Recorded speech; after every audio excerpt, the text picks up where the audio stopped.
Everyone, welcome in this lecture. Students, today we are going to discuss RC circuit and RLC circuit.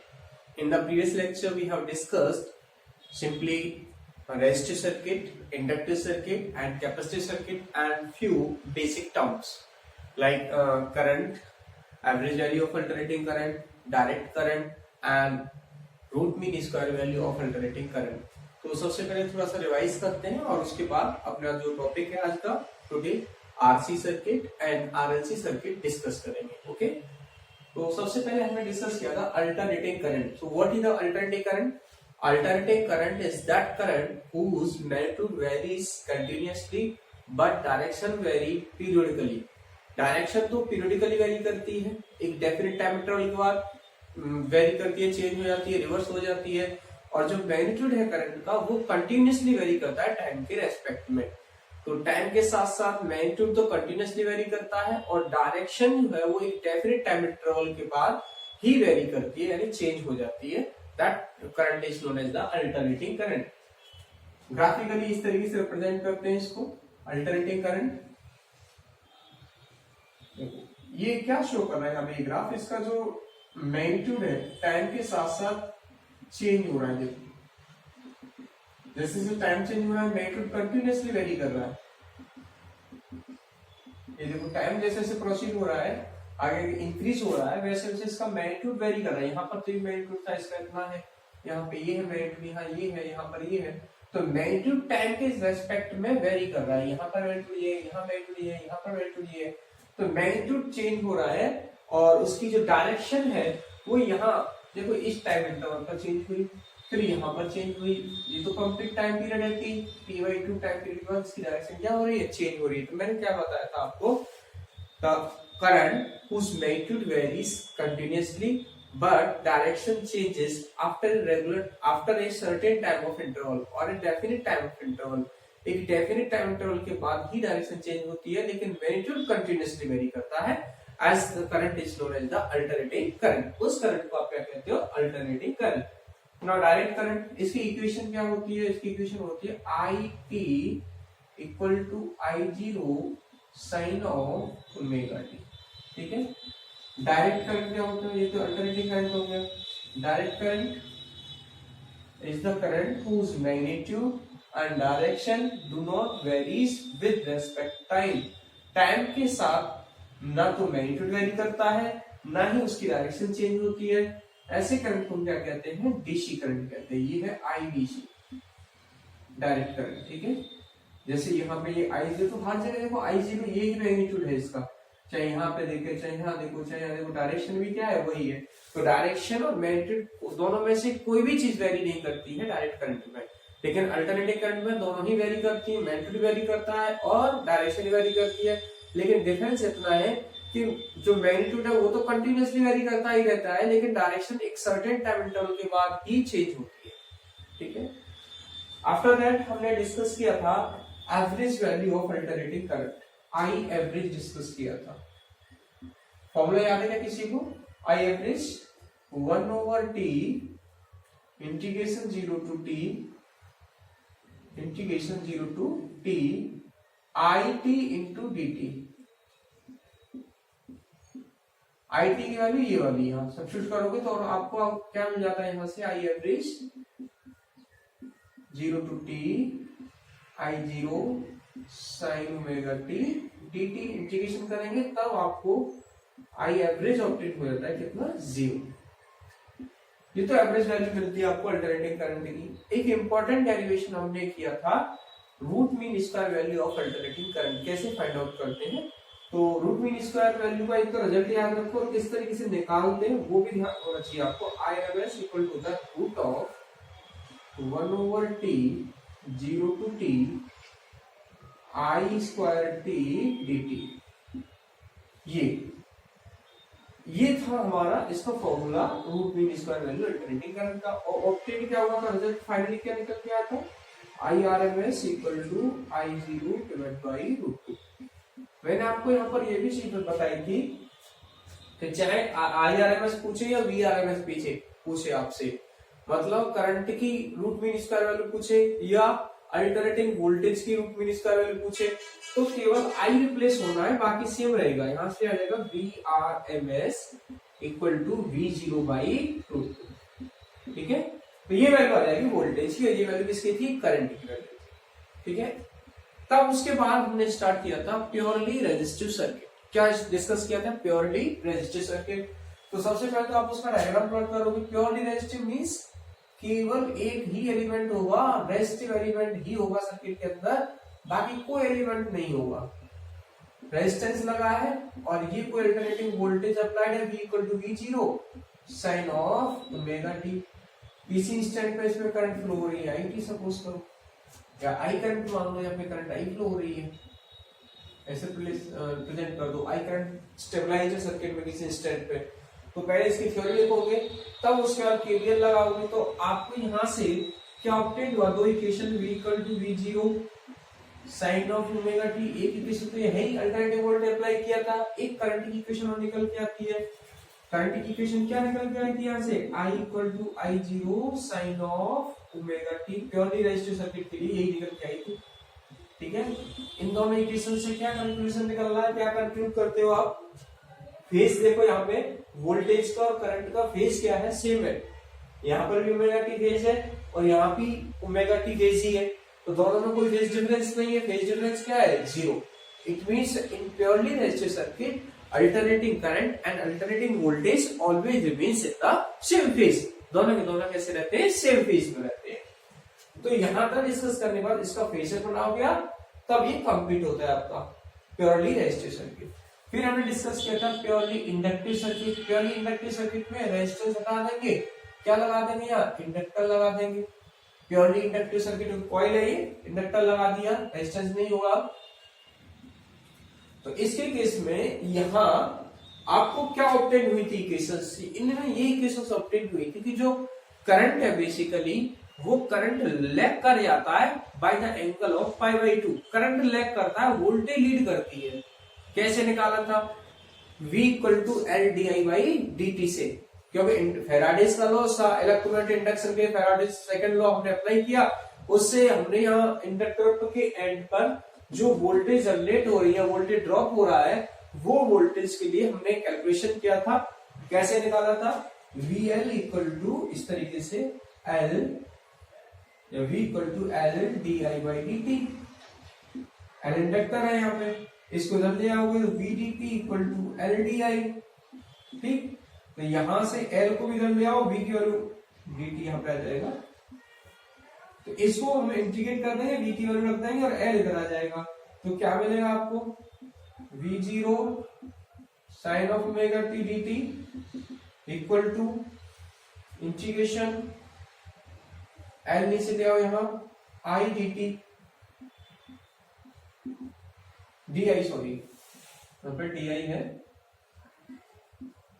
तो इस तरीके से हम यहां से इंटीग्रेट करेंगे, तो साइन का इंटीग्रेशन करोगे तो माइनस कॉस निकल के आता है, तो यहां से आता इसका क्या निकल के आएगा, देखो तो V0 है यहाँ पे, t के रेस्पेक्ट में कर रहे हो तो V0 ओवर L इजिट रहेगा ओमेगा, और इसके साथ आ जाएगा माइनस के cos omega T D I है, तो ये आई हो गया। अब इस कॉस थीटा को लिख सकते हो साइन 90 माइनस थीटा, तो यहां से आई टी इक्वल टू आ जाएगा, यहां से आई टी या आई लिखना चाहे तो आई इक्वल टू क्या आ जाएगा, माइनस के V0 over omega L into sine 90 minus theta omega T. इस माइनस साइन को अंदर कर दो, तो यहां से आई टी क्या मिल गया, आई टी मिल जाएगा V0 ओवर, इसको एक्सएल लिख दें, एक्सएल इक्वल टू कर देंगे ओमेगा एल, ये इंडक्टिव रिएक्टेंस हो गया, और ये हो गया sine omega T minus π/2। It means क्या है, करंट अब यहां से फेज क्लियर हो गया इसका। कंपेयर करो वरना इक्वेशन को, ये तो रेजिस्टिव के लिए थी, ये इक्वेशन फर्स्ट तो वही रहेगी। तो यहाँ ओमेगा टी और यहाँ फेज कितना है, ओमेगा टी माइनस π/2, तो कौन लीड कर रहा है, ये लीड कर रहा है, वोल्टेज लीड कर रहा है कितने एंगल से, π/2 एंगल से, और करंट क्या कर रही है, लैग कर रही है। तो इस तरीके से हमने प्योरली इंडक्टिव में डिस्कस कर लिया। सेम वे में हमने प्योरली कैपेसिटिव के लिए भी डिस्कस किया था। इसी तरीके से हमने प्योरली कैपेसिटिव सर्किट डिस्कस किया था। प्योरली कैपेसिटिव सर्किट में क्या डिफरेंस निकल के आया था, यहाँ देखो करंट क्या कर रहा है, लैग कर रहा है pi by two phase angle से, लेकिन उस केस में कैपेसिटिव के केस में, प्योरली कैपेसिटिव केस में करंट क्या कर रहा था, लीड कर रहा था bye the angle of pi by to. तो सेम सिचुएशंस थी, लेकिन किस तरीके से हमने उनको हैंडल्स किया था। यहाँ कैपेसिटर लगा देंगे एक, देखो एक बार प्योरली कैपेसिटिव सर्किट प्लॉट कर देंगे और उसको बस कैलकुलेशन कर देंगे। जो फर्स्ट इक्वेशन है, जो प्योर सर्किट है, purely resistive, purely inductive, purely capacitive, तीनों ही केस में जो वोल्टेज की इक्वेशन है वो तो फर्स्ट इक्वेशन सेम ही रहेगी, लेकिन जो करंट इक्वेशंस है वो सबके लिए डिफरेंट आएंगे निकल के। Capacitor alternating source of voltage V equal to V0 sine of omega t, current resistant पे ये C कैपेसिटर। अब फर्स्ट इक्वेशन तो सेम है, V equal to V0 sine of omega t, ये अल्टरनेटिंग वोल्टेज आपने अप्लाई किया हुआ है, वो इक्वेशन है। फिर कैपेसिटर के लिए पर चार्ज की वैल्यू कैसे निकालें, कैसे कैलकुलेट करोगे, Q इक्वल टू होता है CV, Q equal to CV इस तरीके से। और हमें क्या चाहिए, हमें चाहिए करंट, तो Q तो मिल सकता है ना, V ये रहा, तो Q क्या होगा, Q इक्वल टू हो जाएगा C V0 sine of omega t, और I क्या होता है, करंट की वैल्यू होती है रेट ऑफ चेंज ऑफ या rate of flow of charge dq by dt। इस तरीके से करंट इक्वेशन निकल सकती है। तो I इक्वल टू क्या हो गया, d by dt C V0 sine of omega t, C V0 को इधर ले आओ, I equal to C V0 sine का डिफरेंशिएशन क्या होगा, cos, ओमेगा और साथ मल्टीप्लाई आ जाएगा इसके, ओमेगा C इधर लिख दो, ये आ गया cos of omega T. Clear? इस इक्वेशन को थोड़ा सा एडजस्ट कर लो, क्योंकि अभी ये दोनों फेज कंपेयर नहीं हो सकते, क्योंकि एक तो साइन में है और ये किसमें है, कॉस में। ये ओमेगा सी को थोड़ा सा एडजस्ट कर लेंगे, तो यहाँ से I इक्वल टू निकल के आ जाएगा V0 1 over omega C, cos को लिख सकते हो आप साइन 90 माइनस थीटा लिख सकते हो, है ना, कॉस थीटा है साइन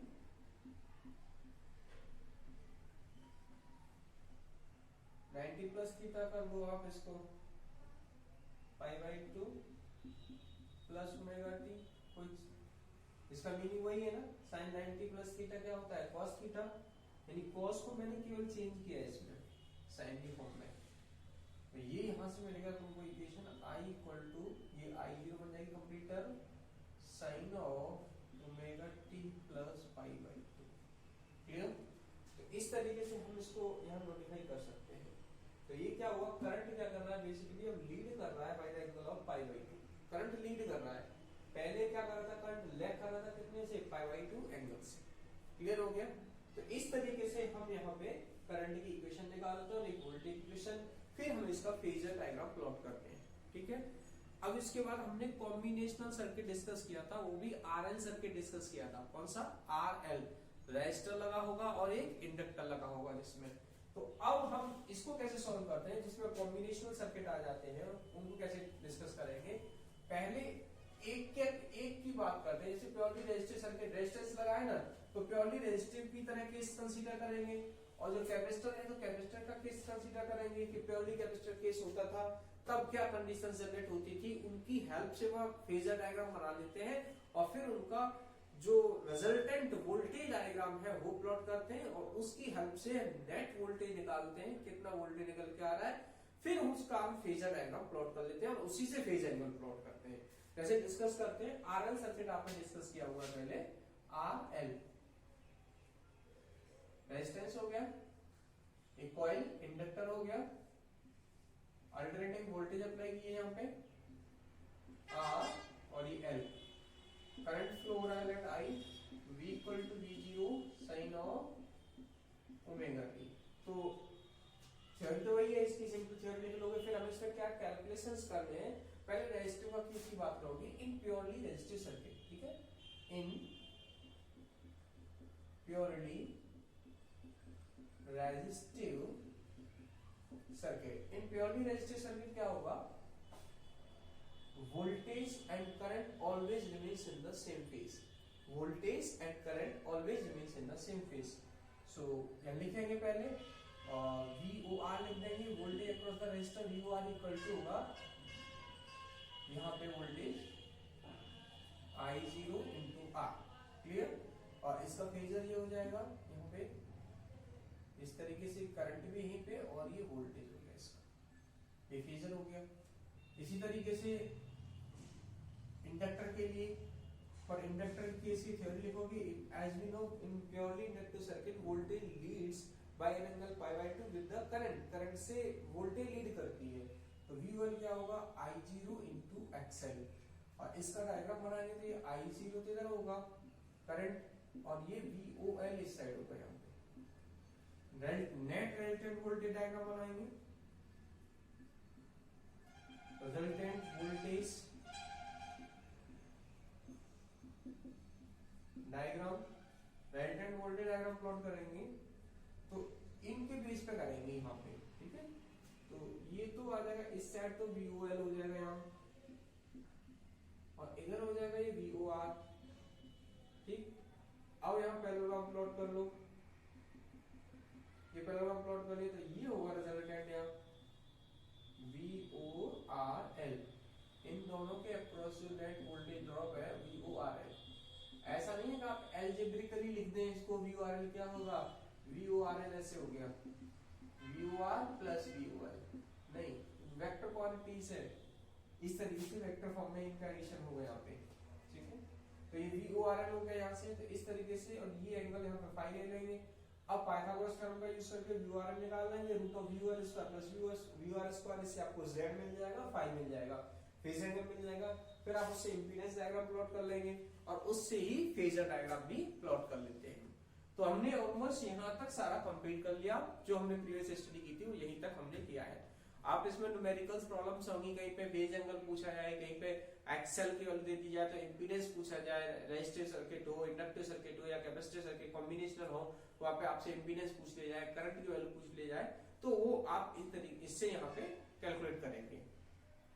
ओके, तो अब हम नेक्स्ट टॉपिक स्टार्ट करते हैं, आरसी सर्किट। रेजिस्टेंस लगा होगा और क्या लगा होगा, कैपेसिटर लगा होगा, RC circuit.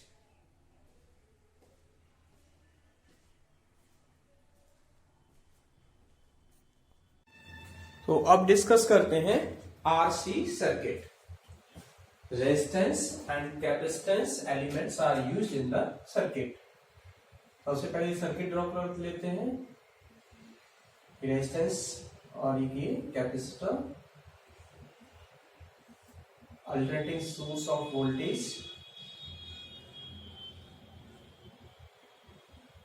V equal to V0 sin of omega t, current I flow हो रही है, ये रेजिस्टेंस और ये कैपेसिटर, और इसके एंड पर वोल्टेज ड्रॉप सपोज करो VOR, and here maximum voltage drop है ये VOC, and net voltage across both of R and C, let VORC, it is also the maximum value, VORC means maximum value represent कर रहे हैं यहाँ पे, ठीक है। तो अब सबसे पहले इसकी थ्योरी लिखेंगे, as shown in the figure, resistance and capacitor are connected in series and alternating source of voltage is applied across the end of resistance and capacitor, as shown in figure, as shown in figure, resistance and capacitor, resistance and capacitor are connected in series, and alternating voltage is applied across the series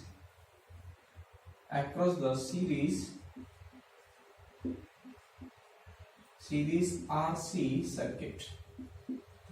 ये series RC circuit है जिसके across हमने ये alternative source of voltage apply किया हुआ है। As we know, अब एक एक की थ्योरी लिख लेंगे यहां से. As we know, in purely resistive circuit, voltage and current always remains in the same phase. As we know, in purely resistive circuit, voltage and current are remains in same phase, remains in the same phase. So VOR equal to I0 into R. If you want to write down in alternating form, then you can also write VRT equal to VOR into sine of omega t in this fashion also. अब ये यहाँ पे इसका voltage diagram plot कर लेते हैं. तो same phase में रहते हैं, तो यहाँ पे करंट और वोल्टेज दोनों के दोनों क्या रहेंगे, सेम फेज में रहेंगे. तो ये हमारा यहाँ पे VOR है और इसी पर इसकी करंट भी है. क्लियर? तो इस तरीके से फेजर हो गया. ये फर्स्ट इक्वेशन है इसकी. एंड दूसरा क्या, and in purely capacitive circuit,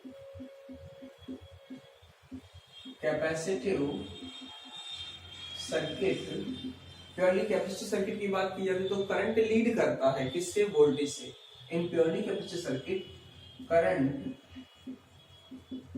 Leeds with the voltage by an angle pi by 2. किससे, कितने एंगल से लीड करता है, पाई बाई 2 एंगल से लीड करता है. So VOC equal to I0 XC.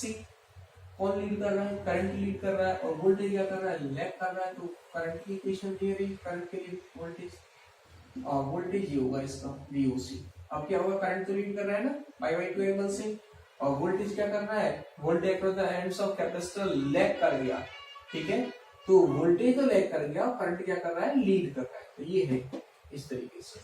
अब हम प्लॉट करेंगे इसका resultant voltage diagram to determine the net voltage across both resistance and capacitor. दोनों की अक्रॉस जो रिजल्टेंट वोल्टेज होगा VORC, वो ऑब्टेन करने के लिए, नेट रिजल्टेंट वोल्टेज ऑब्टेन करने के लिए रिजल्टेंट वोल्टेज डायग्राम प्लॉट करेंगे. ठीक है, तो resultant voltage diagram from both of the equations या फिगर्स, ये फिगर बी और ये फिगर ए. रिजल्टेंट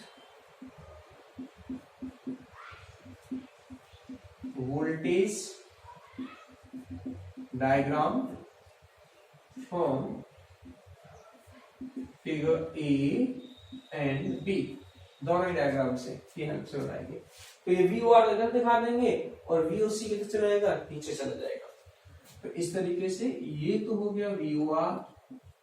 अब आप ये कंफ्यूजन मत आ जाना कि VOR भी प्लॉट हो रहा है या Y0, वो तो दोनों सेम फेज में है ना. Resultant voltage across the resistance at the across the ends of resistance always remains in the same phase. यानी करंट और वोल्टेज प्योरली रेजिस्टिव सर्किट के केस में क्या रहते हैं, सेम फेज में रहते हैं. इस वजह से इसको इसी एक्सिस पे प्लॉट कर देंगे. अब कैपेसिटर के अक्रॉस एंड्स में जो वोल्टेज है वो ये रही यहाँ पे, ये हो गई VOC. कोई प्रॉब्लम किसी को नहीं. अब वही पैरेललोग्राम लॉ लगाओ और उसकी हेल्प से आप क्या निकाल लेंगे, रिजल्टेंट वोल्टेज और फेज एंगल भी निकाल लेंगे यहाँ से. तो ये रिजल्टेंट वोल्टेज होगी, तो ये है तो यहाँ पर ये भी यही होगा. VOC है तो ये भी VOC होगा. ये एंगल क्या हो गया, फाई हो गया. ये एंगल फाई है. Let OABC. ठीक है, फ्रॉम द पाइथागोरस थ्योरम की हेल्प से हम यहां से क्या निकाल सकते हैं, ये क्या है, VORC. ठीक है, सो फ्रॉम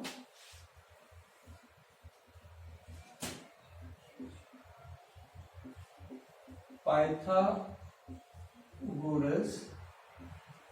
theorem,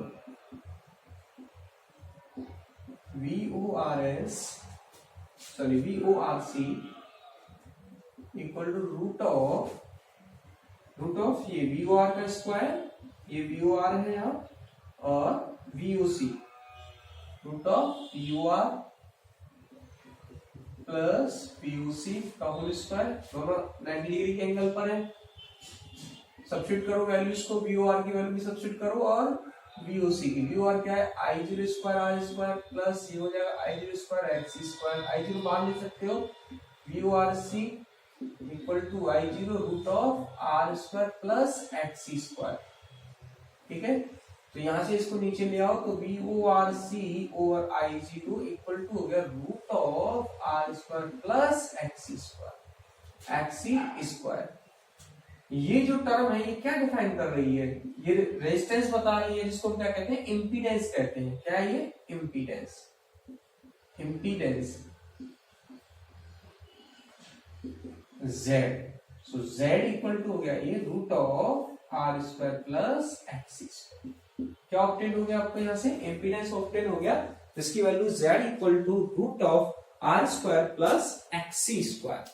Z तो यहाँ पे इम्पीडेंस है, और XC क्या है, XC is the capacitive reactance, XC is capacitive reactance.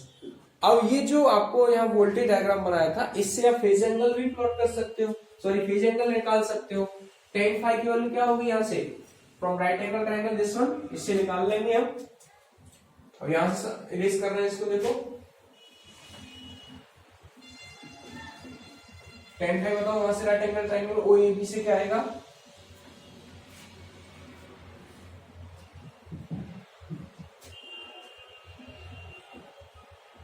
From right angle triangle O A B, O A B से देखो tan phi equal to perpendicular upon base VOC over VOR, VOC over VOR, और VOC की value रख दो, VOC क्या होगा I0 XC, VOR क्या होगा I0 into R, I0 cancel, so tan phi equal to हो गया XC by R, then phi equal to tan inverse XC over R। ठीक है, XC क्या है, capacitive reactance, capacitive reactance basically it is the resistance which is offered by the purely capacitive circuit in the flow of the current. Current जो flow होती है उसके लिए जो रेजिस्टेंस प्रोवाइड करता है या अपोजिशन प्रोवाइड करता है capacitor, cable purely capacitive circuit जो प्रोवाइड करता है, उसी को क्या कहते हैं, कैपेसिटिव रिएक्टेंस कहते हैं। इम्पीडेंस डायग्राम प्लॉट कर दो इसका, इम्पीडेंस डायग्राम,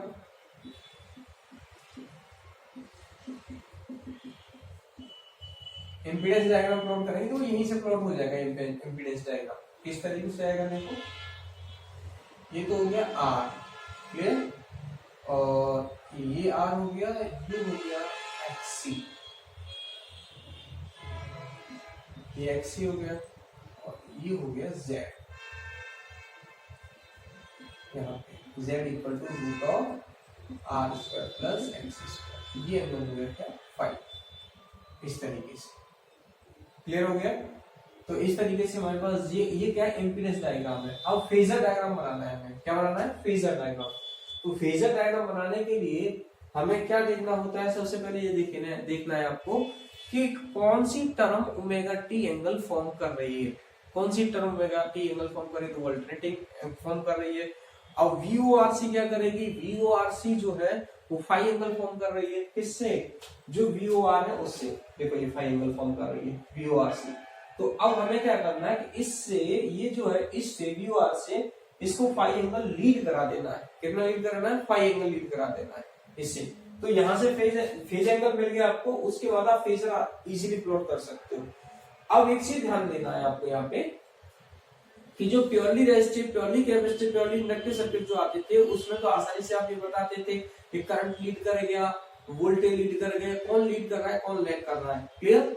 लेकिन अब क्या हुआ, अब यहाँ पे देखो ये VORC है, VORC रिजल्टेंट वोल्टेज है, वो फाई एंगल से लीड कर रहा है, ठीक है, कैसे, VOR से। अब VOR प्योरली रेजिस्टिव की केस की बात होती तो वोल्टेज और करंट दोनों के दोनों क्या होते हैं, सेम फेज में होते हैं, वोल्टेज और करंट दोनों सेम फेज में होते हैं। तो मीन्स यहां से ये आइडेंटिफाई हो रहा है कि हम ये बताएंगे केवल कि जो रिजल्टेंट वोल्टेज है वो फाई एंगल से लीड कर रहा है।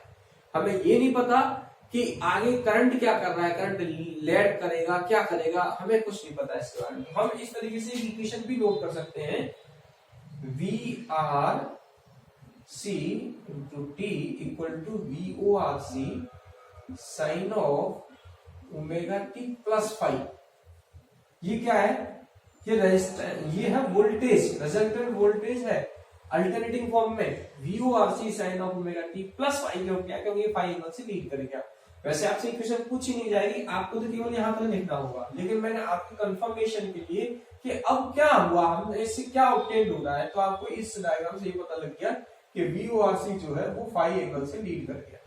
कितने एंगल से लीड कर गया, फाइव एंगल से। आपको केवल यहां तक छोड़ना था, ten five equal to ten cos, ठीक है। अब हम फेजर डायग्राम प्लॉट करते हैं, फेजर डायग्राम, इसको हटा दें यहां से, फेजर डायग्राम प्लॉट करेंगे। तो फेजर डायग्राम के लिए सिंपली जो फर्स्ट इक्वेशन थी अल्टरनेटिव वोल्टेज आपने जो अप्लाई किया था वो ध्यान में रखना है।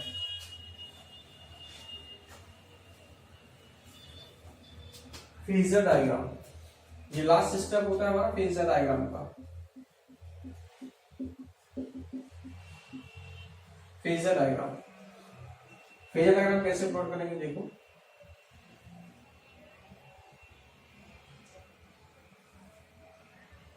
ये एंगल बना दिया ओमेगा टी, ठीक है, ओमेगा टी एंगल से, ओमेगा टी पर ये हो गया वी ओ आर, ठीक है।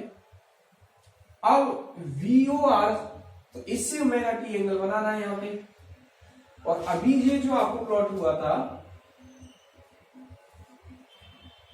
इस तरीके से, ये वी ओ आर, और ये वी ओ आर से वो एंगल कितना बना रहा है, फाइव। कौन, V O R C, V O R C five angle lag कर रहा है, पीछे रह रहा है, तो ये तो ओमेगा टी एंगल हो गया, ठीक है, कोई दिक्कत नहीं है। लेकिन अब मैं वी ओ आर सी, जो वी ओ आर सी है उसको कहां प्लॉट करूंगा, मुझे पहले ये देखना है। पता हो, गैस करो, वी ओ आर सी में ऐसे प्लॉट कर दूं क्या, ऐसे बना दूं क्या इसको, ये फाइव एंगल प्लॉट कर देते हैं। तो ऐसे अगर मैं बनाऊंगा तो मतलब क्या है, इसका ये लीड कर जाएगा फिर तो, और मुझे क्या करना है, लेग कराना है। तो लेग करना है कितने एंगल से, फाइव एंगल से।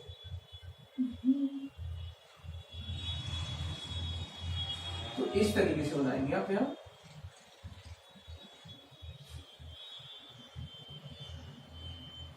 ये यहां कंप्लीट एंगल हो गया, ये फाइव, ये कंप्लीट एंगल है यहां तक का फाइव, ये ध्यान रखना है, फाइव। अब रिजल्टेंट डायग्राम कैसे प्लॉट करोगे इसका, ये कौन सा है, ये वाली जो टर्म है ये क्या है, ये वी ओ आर हो गया, वी ओ आर है ना। अब वी ओ सी और बता दो पहले, वी ओ आर और वी ओ सी, इन दोनों को 90 डिग्री पे बनाओ।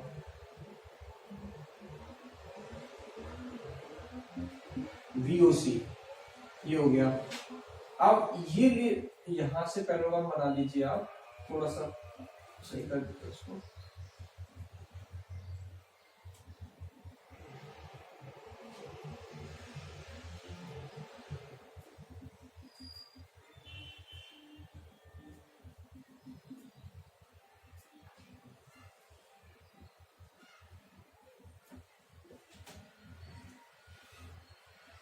ये हो गया वी ओ आर सी और ये हो गया वी ओ सी।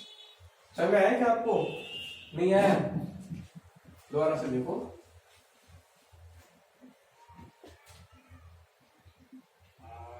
ये तो एक्स एक्सिस है, ये हो गया वी ओ आर जो एंगल फॉर्म कर रहा है ओमेगा टी।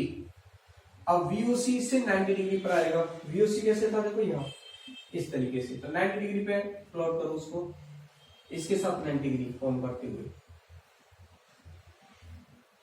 ये है वी ओ सी, क्लियर। अब वी ओ आर सी तो इसका रिजल्टेंट है दोनों का, तो पैरेललोग्राम बना लो पहले से, तो इजी रहेगा।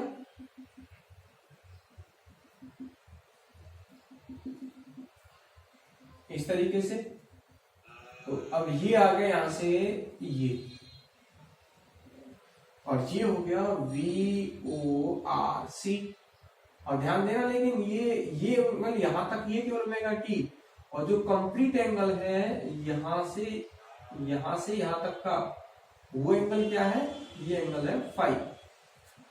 तो ये है VOC, ये है VORC, और ये क्या है VOR, ये है रिजल्टेंट फेजर डायग्राम।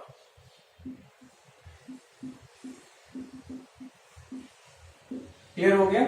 इस तरीके से फेजर डायग्राम प्लॉट करेंगे। सबसे पहले हमने डायग्राम बनाया था, डायग्राम बना करके उसकी थ्योरी नोट की हमने, फिर एक एक सर्किट की बात की, प्योरली रेजिस्टिव की बात की, फिर प्योरली कैपेसिटिव केस में क्या होता है उन दोनों के डायग्राम बनाए वहां पे, फिर रिजल्टेंट वोल्टेज डायग्राम बना, उससे नेट रिजल्टेंट वोल्टेज ऑब्टेन की, फिर इंपीडेंस निकाला, उससे इंपीडेंस निकलने के बाद हमने उसी से फेज एंगल ऑब्टेन किया, pi equal to tan inverse XC/R आ गया।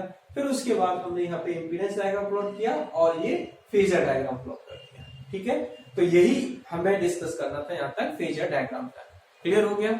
इंपीडेंस निकलवाया आपसे तो इंपीडेंस निकाल देंगे, और अगर XC पूछा जाए तो XC की वैल्यू क्या थी बेसिकली, यहाँ XC इक्वल टू था 1/ओमेगा-C।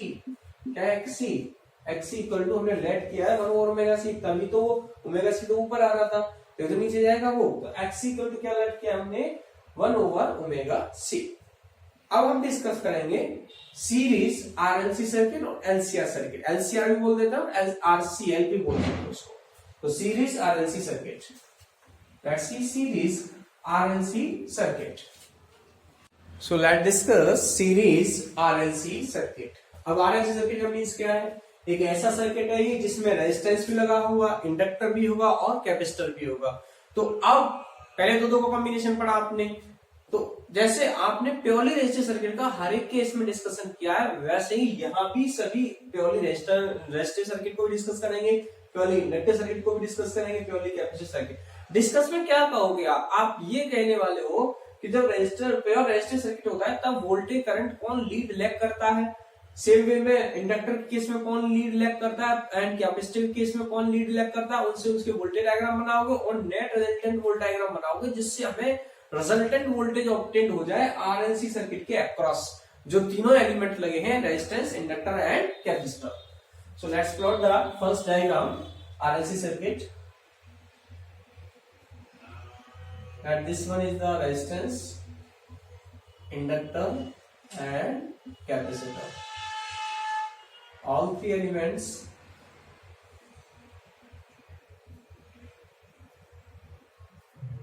are connected in series R, L and C.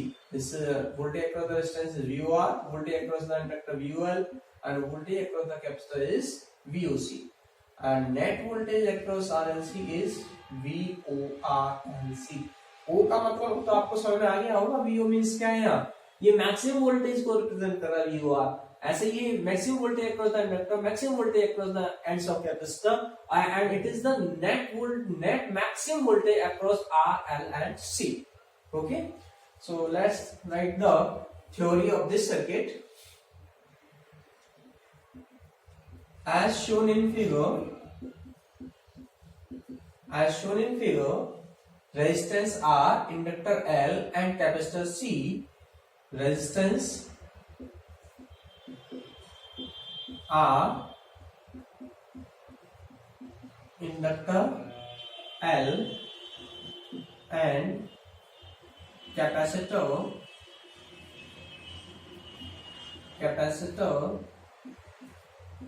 C are connected in series with an alternating source of voltage V equal to V0 sin of omega t. Clear? अब एक एक case को discuss कर लेंगे। As we know,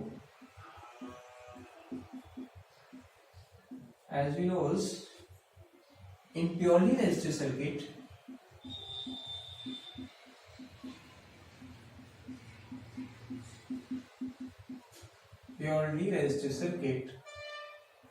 voltage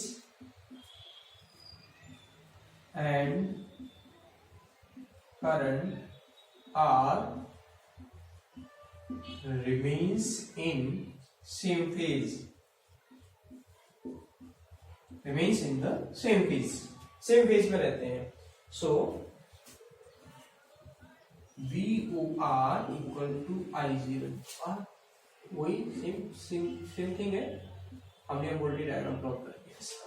same में इन purely inductive और purely capacitor की बात कर लेंगे. And in purely inductive circuit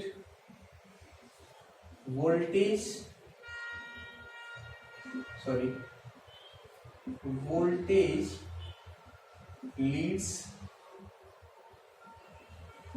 by an angle pi by 2 with the current, hence VOL equal to I0 into XL, where XL is the inductive reactance. Voltage lead कर रहा है तो voltage को lead करा दो. तो ये एक तरीके से VOR है, ये क्या हो गया, यहाँ पे VOL हो गया. VOR बना दो I0 बना, बात तो ये है ना. करंट इसमें दोनों क्या है, सेम फेज में. तो ये A डायग्राम है, ये B, नेक्स्ट थर्ड वाला. And in purely capacitive circuit,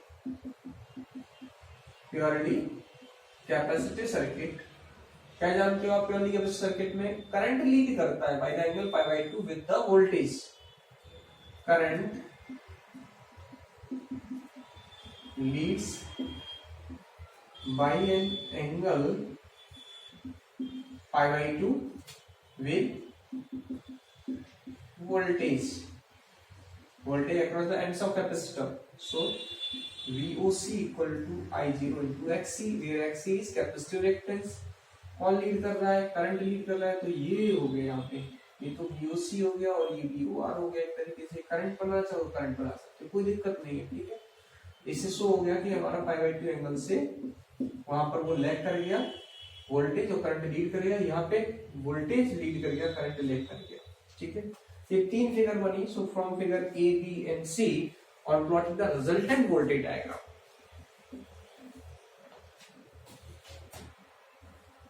resultant voltage diagram from figure A, B and C, तीनों फिगर की हेल्प से.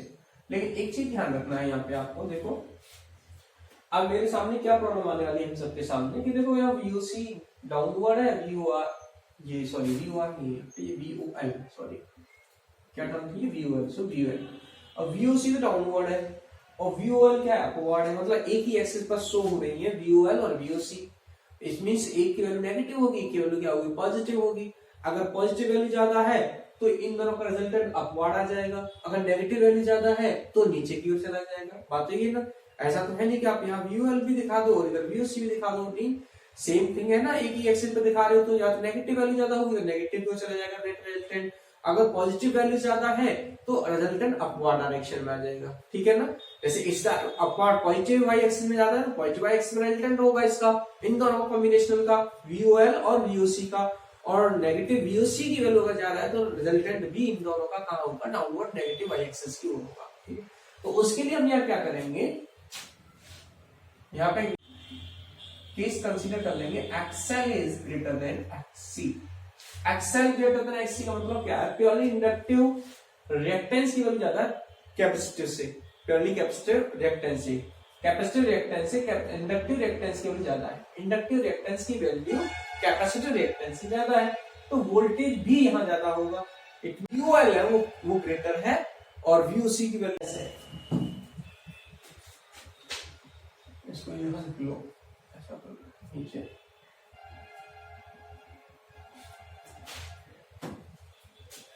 Let XL is greater than XC. XL is greater than XC. Hence, VOL is also greater than VOC. अब plot कर लेंगे। तो VOL तो upward आ गया। ये यहाँ पर जो रिप्रेजेंटेशन है उसको थोड़ा अच्छे से समझना है। ये जो अब यहाँ लाइन रिप्रेजेंट कर रही है वो क्या रिप्रेजेंट कर रही है, यहाँ ये रिप्रेजेंट कर रही है VOL माइनस VOC को। ये है यहाँ VOL माइनस VOC, और इधर आपका क्या है, इधर है आपका केवल VOR। रिजल्टेंट तो वही आपको बनेगा, इस तरीके से पैरेललोग्राम बनाओगे आप। तो ये आ गया VORLC, ये VORLC, और ये एंगल क्या हो गया यहाँ पे, फाई एंगल हो गया। जब ये VOL माइनस VOC है तो ये भी तो यही होगा, VOL माइनस VOC। ठीक है, तो अब हम पाइथागोरस थ्योरम की हेल्प से हम यहां से नेट वोल्टेज निकाल सकते हैं।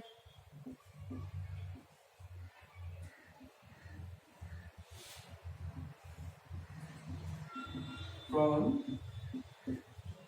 पाइथागोरस थ्योरम, यहां से क्या होगा, वेक्टर फॉर्म में लिखें तो OB इक्वल टू हो जाएगा OA प्लस AB, और इसको ऐसे लिखना चाहो तो यहां से हो जाएगा VORLC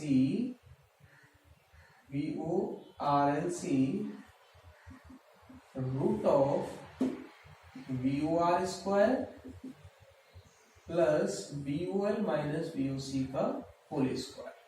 ठीक है, इसको थोड़ा सा और सिंप्लीफाई कर लेते हैं। तो ये हो गया VORLC equal to root of, VOR की वैल्यू सब्स्टिट्यूट कर दो, VOR ये रहा I0 into R, I0 square R square, plus VOL रख दो I0 XL, ये भी रख दो, ये I0 XC whole square, I0 बाहर ले लेंगे, VORLC equal to I0 root of R square plus XL minus XC का होल स्क्वायर। अब I0 को इसके नीचे ले आओ यहाँ पे, तो क्या हो जाएगा, वो VORLC divide by I0 equal to root of R square plus XL minus XC का होल स्क्वायर। ठीक है, इसको यहां कर देते हैं आगे।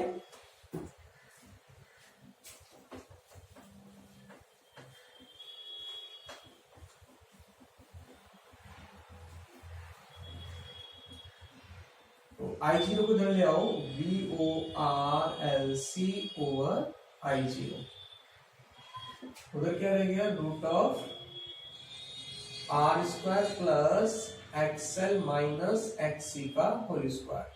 क्लियर, ये फिर से क्या इम्पीडेंस है, फ्रॉम ओम्स लॉ से देखोगे तो इम्पीडेंस है ये, उस value equal to Z। So यहां से ये मिल गया आपको Z equal to root of R square plus XL minus XC whole square. ये Z इम्पीडेंस हो गया, इस तरीके से इम्पीडेंस ऑब्टेन हो गया। वहीं से आप फेज एंगल निकाल सकते हो, from right angle triangle OAB, tan phi बताओ जरा, परपेंडिकुलर अपॉन बेस, परपेंडिकुलर क्या है VOL minus VOC over base क्या है VOR। सब्स्टिट्यूट करो वैल्यू सबकी, अभी सब सब्स्टिट्यूट की थी वही, VOL क्या होगा I0 XL, VOC क्या होगा I0 XC, यही बताया था ना। VOR क्या होगा I0 into R, I0 cancel होगी सारी, तो tan फाई की वैल्यू क्या आगे निकल गई XL माइनस XC और R, फाई क्या मिल गया, phi equal to tan inverse XL minus XC over R, phase angle मिल गया ये। अब फेज एंगल की जब बात करें तो अब क्या यहाँ पे सिग्निफाई हो रहा है कि ये जो वोल्टेज है, resultant voltage, voltage at the ends of resistance है, उससे लीड कर रही है कितने एंगल से, पाई एंगल से। तो हमें ये हेल्प करेगा किसमें, फेजर डायग्राम प्लॉट करने के लिए। फेजर डायग्राम कैसे प्लॉट करेंगे यहाँ पे, तो फेजर डायग्राम देखो, इसको हटाते हैं यहां से,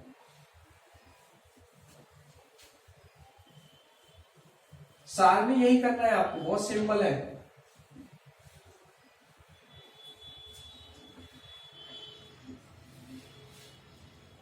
कैसे देखें फेजर डायग्राम,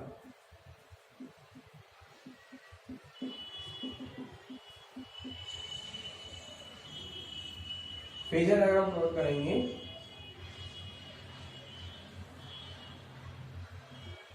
तो ये हो गया यहाँ पे आपका VOR, because it forms angle कितना, ओमेगा टी।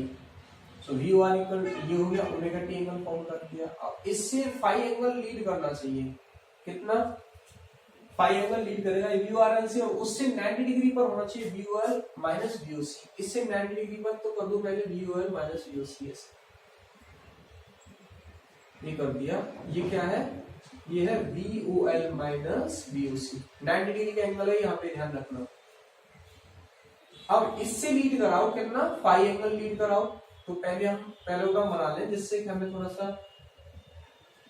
रिजल्टेंट वोल्टेज निकालने जो डायग्राम है वो अच्छे से दिखाई देगा।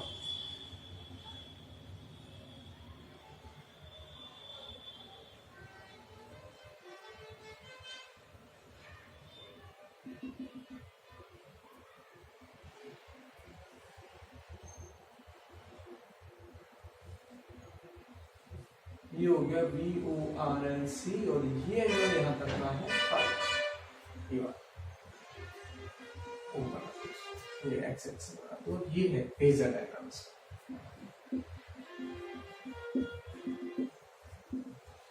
दोबारा से समझ लो, सबसे पहले ये वाला प्लॉट करते हैं, ये वाला, ये प्लॉट कर लिया कितने एंगल से, ओमेगा टी, ये है VOR। इस पर 90 डिग्री एंगल फॉर्म कर दियो ऐसे, ये आ गया यहाँ से VOL माइनस VOC, क्लियर। इसका सबसे पहले पैरेललोग्राम बना दें, यहीं पे ये पैरेललोग्राम बना दिया इस तरीके से। ये एंगल यहाँ पे फाई है, यहाँ पे ये VORLC के साथ दिखा देंगे, VORLC है ये, और ये एंगल फाई हो गया यहाँ तक का, ये ओमेगा टी फाई था, ये एंगल 90 डिग्री है, क्लियर। तो ये है यहाँ पे इसका फेजर डायग्राम। समझ में आ गया आपको। तो स्टूडेंट्स आज हमने डिस्कस किया है मेनली RC सर्किट को और RLC सर्किट को। इससे पहले हमने कंप्लीट रिवाइज किया, अब तक जो हमने थ्योरी पढ़ी थी उसको एनालिसिस किया है। अभी आपके पास बुक है, उस बुक की हेल्प से जो न्यूमेरिकल प्रॉब्लम्स दे रखे हैं उन न्यूमेरिकल प्रॉब्लम्स को भी आप सॉल्व करेंगे, ठीक है। मैं नेक्स्ट लेक्चर में आपको ये जो RLC सर्किट है, इसी से हमारा बोर्ड में क्वेश्चन आता है। अब तक जो भी क्वेश्चन आए बोर्ड एग्जाम में वो RLC सर्किट से ही आया है। एक तो ये आपको अच्छे से तैयार करना है RLC सर्किट को, और एक मैंने आपको एक्सप्रेशन कराया था root mean square value of alternating current और वोल्टेज के लिए एक्सप्रेशन आता है, 2 मार्क्स में पूछा जाता है वो आपसे। तो एक तो वो एक्सप्रेशन तैयार करना अच्छे से, और ये RLC सर्किट को कंप्लीटली अभी कंप्लीट नहीं हुआ है, ये एक एक्सप्रेशन कंप्लीट हुआ आज का यहाँ पे। अभी हम इसका रेजोनेंस पढ़ेंगे, रेजोनेंस RLC सर्किट को कल डिस्कस करेंगे नेक्स्ट लेक्चर में, ओके। तो वो भी आपको अच्छे से तैयार करना है, क्योंकि इन दोनों में से ही अल्टरनेट करके 4 मार्क्स का क्वेश्चन आपसे पुट अप होता है बोर्ड एग्जाम में, ओके स्टूडेंट्स। तो आज आप यहां तक अच्छे से तैयार करेंगे, नेक्स्ट लेक्चर में हम रेजोनेंस RLC सर्किट को डिस्कस करेंगे, okay students. So all the best, enjoy lecture, have a nice day.